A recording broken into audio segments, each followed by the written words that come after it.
Magandang araw mga kababayan and welcome to Health Matters, ang podcast na nagdadala ng mga kwento at tips na mahalaga sa bawat Pilipino.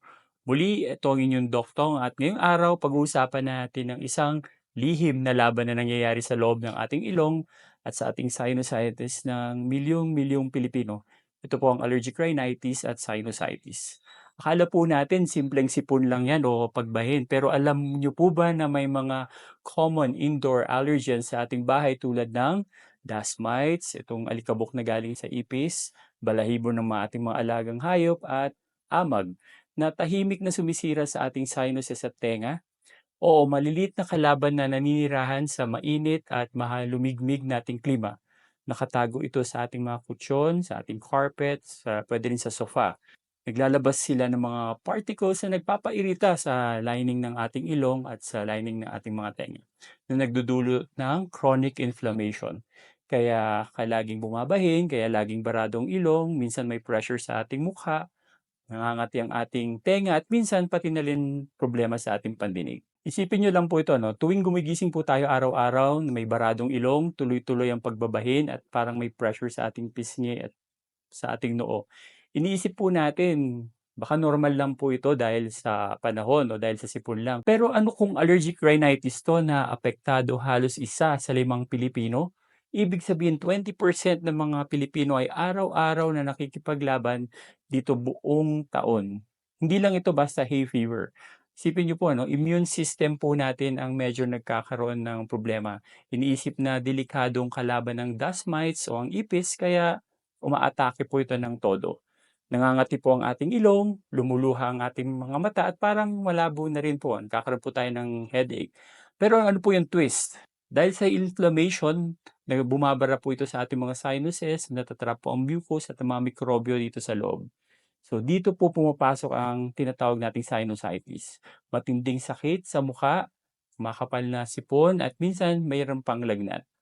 Isang lihim na digmaan po ito sa ating loob ng ating mukha at sa ulo na maraming Pinoy ang hindi pa nakakaalam. Bakit kaya madalas ito sa atin? Hindi lang po ito dahil sa panahon o sa klima.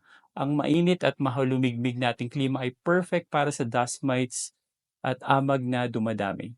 Dagdag pa ang siksikan sa mga bahay, ang polusyon, at kakulangan sa specialized na healthcare. Marami rin ang hindi agad nakakapagpagamot, iniisip na normal lang ang sipon or sakit ng sinus. Pero huwag magpapalinlang. Kapag hindi naagapan, pwedeng magdulot ito ng seryosong problema tulad ng hirap sa pagtulog, lumalalang hika, infection sa tenga at pagkalat ng infection sa ibang bahagi ng ating ulo at mukha. Alam niyo po ba na ang untreated sinus infection ay pwedeng magdulot ng orbital cellulitis? Ito yung infection sa ating mga mata. Pwede rin po ito magkaroon ng infection sa buto or osteomyelitis sa ating mga sinuses at even meningitis. Bihira po ito pero delikado at tahimik na lumalala kapag ito ay hindi nagagamot. Paano nga ba nakakasira ang dust mites at mga amag? Ang dumi ng dust mites ang nagpapasimula ng allergic inflammation sa ating ilong at sinuses na nagdudulot ng pamamaga at pagbabara sa drainage ng mucus. Dahil dito, dumadami ang bacteria at nagkakaroon ng sinus infection. Siyempre, apektado rin ang ating eustachian tubes. Ito po yung maliit na daanan mula sa ilong papunta sa ating tenga. Kaya nagkakaroon ng pakiramdam ng pagbabara sa loob ng tenga, minsan nangangati at tuloy-tuloy po to sa infection. Ganoon din ang epekto ng amag, lalo na sa mga bahay na madidilim at hindi maayos ang ventilation. Nagdudulot din ito ng pamamaga sa loob ng ilong at sinuses, nagpapalala ng baradong ilong at nagpapataas ng panganib sa infection. Dito sa Baguio, yung klima natin dito, tuloy-tuloy ang exposure kaya mahirap mawala ang ating mga simptomas. Pero huwag po tayong mawawala ng pag-asa. Maraming paraan para labanan ito. Siyempre, regular na paglilinis, dapat ibaba po natin ang humidity sa loob ng ating mga bahay at opisina, paggamit ng allergen-proof na kumot at unan, pagkontrol ng mga hayop at ating mga peste sa loob ng bahay, pagpapabuti ng ventilation ay malaking turong para mabawasan ng allergens. Sa medical na pamamaraan, may mga gamot din tayo tulad ng antihistamines, nasal corticosteroids at iba pa. Meron din po tayong allergen immunotherapy para maibsan ang simptomas at mapabuti ang ating buhay at kalusugan. Ang pinakasusi po dito ay awareness. Huwag po tayo basta-basta tanggapin lang na ang tuloy-tuloy na pagbahin o baradong ilong or sakit ng sinus. Kung kayo po o ang inyong mahal sa buhay ay palaging nakakaranas nito, magpatingin po kayo agad sa doktor. Siyempre po ang maagang diagnosis at paggamot ay makakaiwas sa komplikasyon at magbibigay ng ginhawa. Alam niyo po ba may mga bagong klaseng gamot na tinatawag na biologic therapies na targeted ang effect? Ibig sabihin, specific po silang lumalaban sa mga sanhi ng inflammation sa loob ng ating ilong at sa loob ng ating sinuses. Isa sa mga pinaka-promising at bago ay ang Dupilumab. Approved na po ito para sa chronic rhinosinusitis na may nasal polyps o ito yung mga bukol sa loob ng ilong. So paano po ito gumagana? Pinipigilan nito ang isang receptor na may malaking papel sa pamamaga.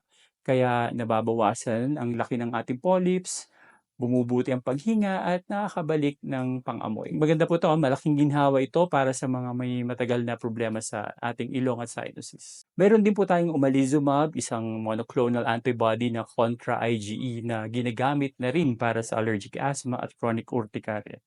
Studies have shown na malaking tulong ito sa mga pasyenteng may nasal polyps, lalo na kung may mga kasabay na asthma.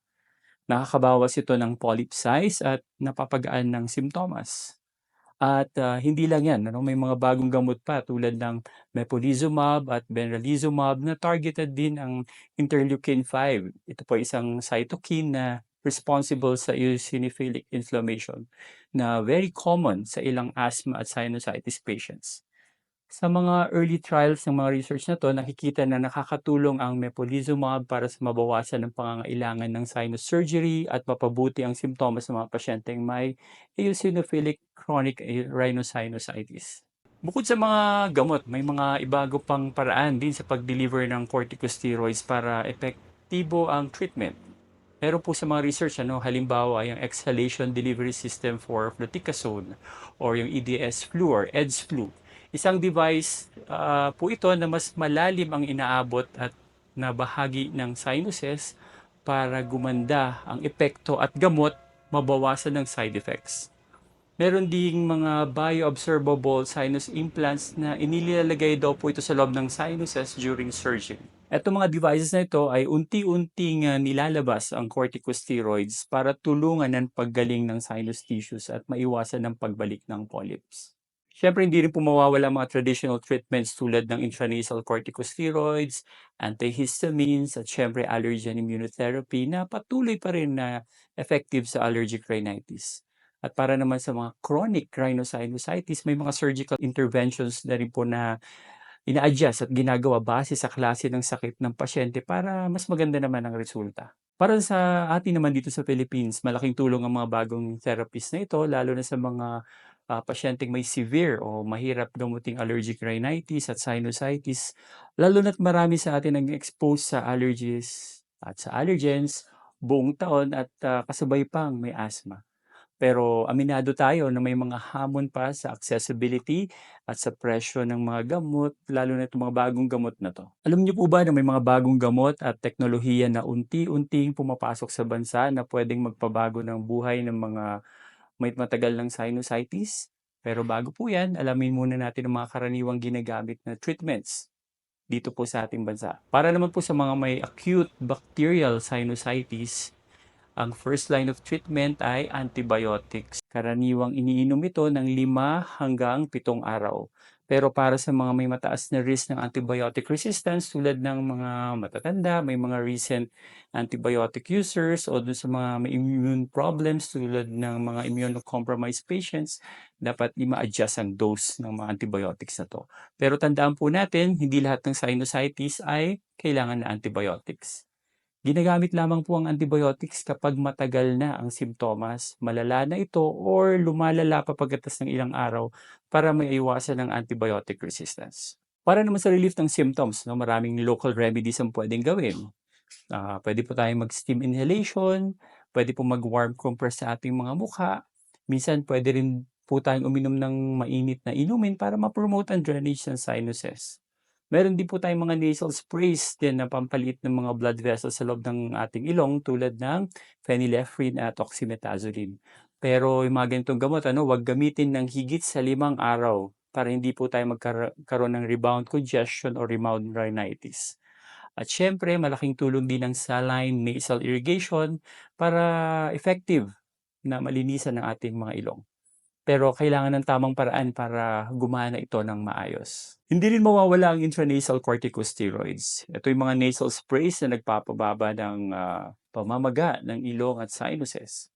Bagamat hindi agad-agad ang effect, usually kailangan pa ng mahigit 10 araw o higit pa bago maramdaman ang ginhawa. Ito ang standard treatment para sa chronic sinusitis at sa allergic rhinitis. Siyempre, nandito pa rin ang mga surgical options tulad ng endoscopic sinus surgery para tanggalin ang mga polyps, tanggalin ang mga infected tissue. Pwede rin po yung balloon sinuplasty para i-dilate ang mga baradong sinus openings. At meron din po tayong septoplasty para ayusin mga deviated septum na madalas kasama sa mga ganitong klaseng problema. Para sa mga kababayan natin, ang mga bagong treatment options na to ay nagbibigay ng pag-asa, lalo na sa mga pasyenteng may matagal na at malalang sinusitis. Pero tandaan po natin, mahalaga pa rin ang maagang konsultasyon sa inyong ENT specialist para malaman kung ano ang pinakaangkop na treatment para sa inyo. Huwag hayaang lumala ang kondisyon na ganito. So mga kaibigan, sa mga kababayan po natin, ano ang takeaways natin ngayon? Dito po sa Pilipinas, marami po tayong tried and tested na gamot at treatment options na available na. Pero may mga bagong breakthrough treatment na paparating na pwedeng magbago ng buhay ng ating mga pasyente. Kaya kung may nararamdaman kayong matagal na baradong ilong, pananakit ng muka o sipon na di gumagaling, huwag mag-atubiling magpatingin sa inyong paboritong ENT doctor. Muli, maraming salamat sa pagkikinig sa panunood sa Health Matters.